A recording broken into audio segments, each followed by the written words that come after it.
Kak Ihsan, bisa dijelaskan sedikit apa itu toleransi dan kenapa penting kita memperjuangkan toleransi? Toleransi itu akar katanya dari Yunani, tolerare.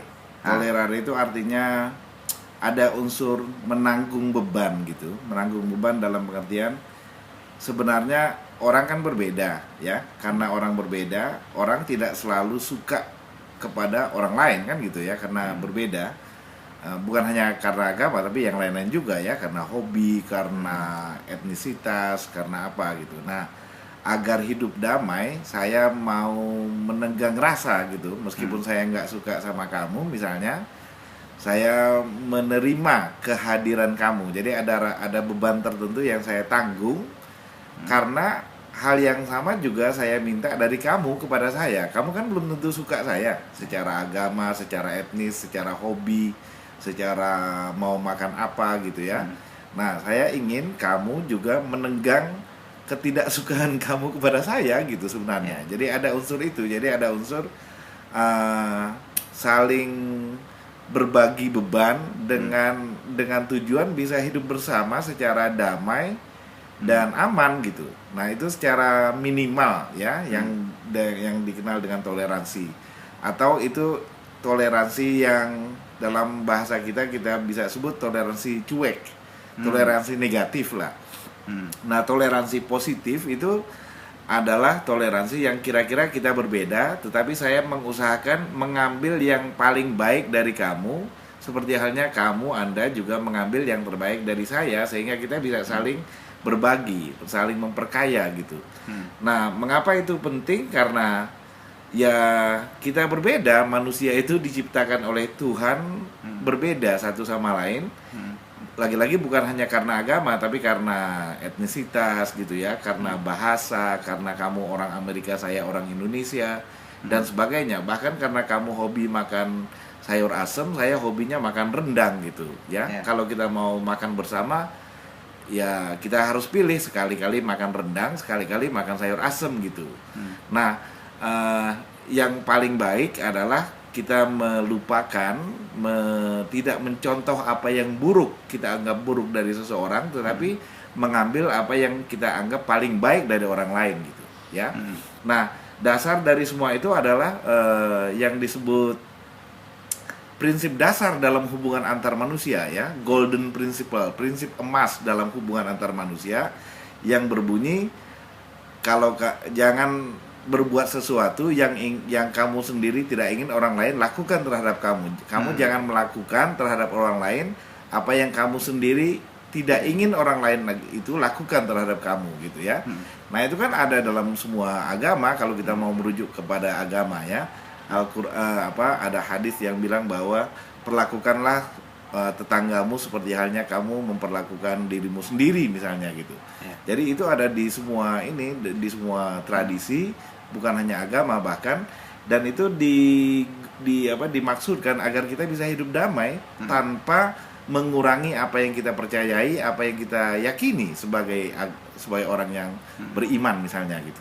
Apakah untuk hidup semacam itu kita harus misalnya benar-benar menghilangkan kebencian di dalam diri terhadap orang gitu? Apakah kebencian itu sendiri bukan sesuatu yang natural bagi setiap orang? Itu ada dalam pikiran kita ya. Itu misalnya kalau saya punya pandangan tersendiri kan sejak saya lahir, misalnya tentang orang Betawi. Misalnya orang Betawi itu malas, sebut saja gitu ya. Kemudian saya sebagai pendatang seorang Makassar misalnya kan, inginnya saya bekerja lebih keras gitu. Jadi saya punya stereotipe tertentu mengenai orang Betawi. Sebut saja misalnya bahwa stereotipe itu betul ya. Ya Anda kan nggak bisa membunuhnya gitu. Anda mentoleransi dia, Anda menanggung beban bahwa ada orang seperti teman Anda yang Betawi itu yang menjadi tetangga kamu atau teman kamu misalnya gitu. Nah, itu ya tidak bisa dihilangkan kan? Pandangan bahwa saya nggak suka sama orang ini. Itu mungkin bisa berubah dengan pergaulan dan sebagainya. Tapi kalaupun orangnya itu hobinya makan sayur asem, saya hobinya makan rendang, kan nggak bisa diubah gitu ya. Jadi pikiran saya, pendapat saya begitu, pendapat kamu demikian, ya sudah, kita asal jangan saling bunuh satu sama lain gitu. Kita kalau bisa sekali-kali kamu buat sayur asem, saya sekali-kali buat rendang, sehingga sama-sama baik gitu. Itu tidak memerlukan Anda untuk mengubah pikiran Anda mengenai seseorang.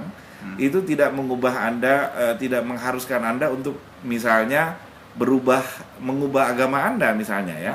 Dan kita kan tidak bisa memaksakan sesuatu kepada orang lain. Kita tidak bisa mengontrol apa isi kepala orang lain itu, atau apalagi isi hati orang lain ya. Anda bisa saja misalnya memaksakan satu kelompok agama tertentu untuk bertobat misalnya kan, meninggalkan ajaran agamanya yang lama, sebut saja Ahmadiyah atau Al-Qiyadah atau apa gitu. Tapi kan Anda tidak bisa tahu betul bahwa betul-betul pikirannya berubah atau hatinya berubah kan gitu. Ya. Kita tahu ya, dalam tradisi Islam itu ada sebuah hadis yang menyatakan bahwa dulu Nabi Muhammad ingin sekali pamannya, yaitu ayahnya Ali bin Abi Thalib itu, yaitu Abu Thalib, untuk masuk Islam kan, karena dia orang yang baik sekali, orang dia yang merawat Nabi Muhammad ketika dia masih kecil kan.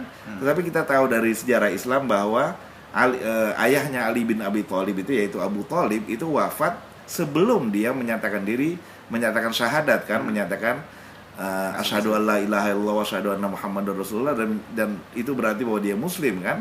Tapi Nabi Muhammad menyesal sekali kan. Tetapi kita tahu bahwa Tuhan kemudian bilang, Allah Subhanahu wa taala bilang, innaka la tahdi man ahbabka walakinallaha yahdi may yasha kan gitu. Sesungguhnya kamu tidak bisa memberi hidayah kepada seseorang, itu urusan Tuhan yang memberi hidayah kepada orang lain gitu ya, kepada seseorang. Jadi nggak bisa kita memaksakan pikiran kita, memaksakan keyakinan kita kepada orang lain. Dan jangan-jangan kalau orang lain itu ikut misalnya, jangan-jangan dia berpura-pura sebenarnya gitu ya. Dia karena kamu paksakan dia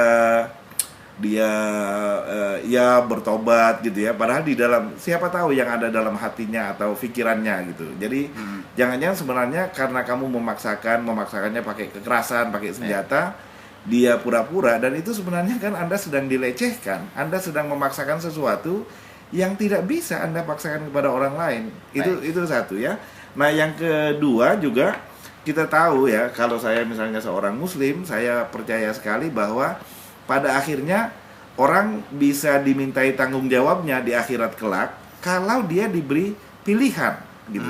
Bagaimana Anda bisa meminta pertanggungjawaban seseorang, tetapi seseorang itu tidak Anda beri pilihan untuk melakukan A atau B gitu. Jadi pilihan itu, tanggung jawab hanya bisa datang bersamaan dengan tersedianya pilihan gitu ya. Jadi itu masalah pribadi-pribadi, dan nggak bisa kita saling memaksakan itu ya. Itu inti dari toleransi saya kira. Baik, terima kasih Kak Ihsan.